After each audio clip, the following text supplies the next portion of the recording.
Chelsea are sixth in the table outside of the automatic Champions League qualification spots. The top two are both in action on Wednesday. Man City play West Ham, while league leaders Liverpool are at home to Watford.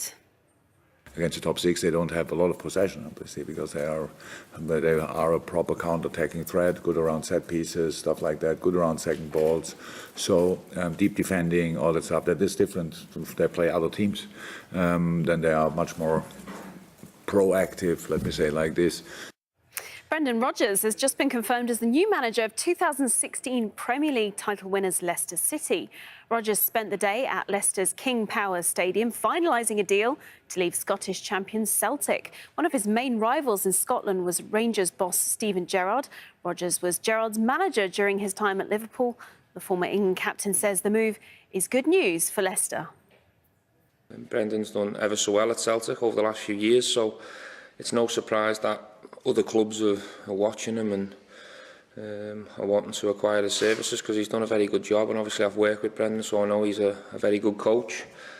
And Leicester have obviously decided to move Claude Puel on, so no, it's no surprise in terms of the timing, and I think sometimes you can't control that. Claudio Ranieri managed Leicester to the biggest title in their history in 2016. The club won the Premier League, having started the season as 5,000 to 1 outsiders. Maintaining those standards hasn't been easy. Ranieri was fired in 2017, and two more managers have been and gone since then. Claude Puel was sacked on Sunday. Tragedy has also hit the club. Late last year, Leicester's owner, Vijay Sivadana was one of 5 people killed in a helicopter crash. Our sports correspondent Lee Welling says the club will be hoping Rodgers can bring some much-needed stability.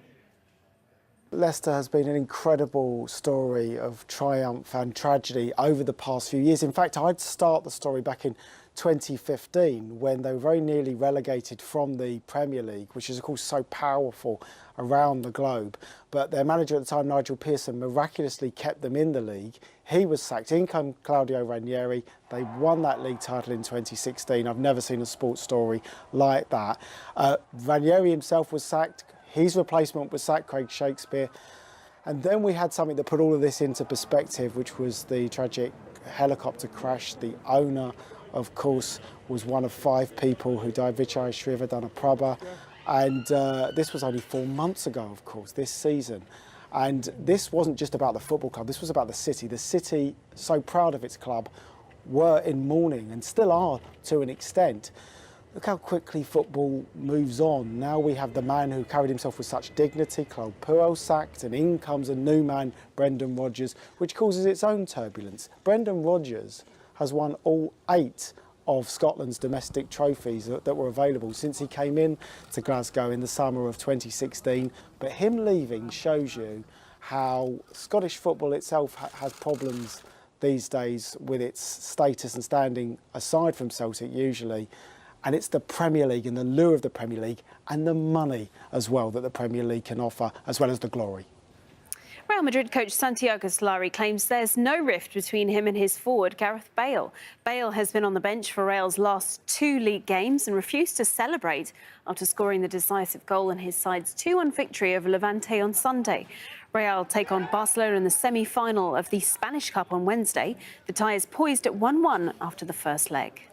We've done a lot of talking about Gareth. Our thinking is now set on our next game. We've got a huge match coming up. We fought hard to get this far, so we have to be 100% focused on the return leg. Gareth is, as are all the players. We're all united and share the clear objective of winning.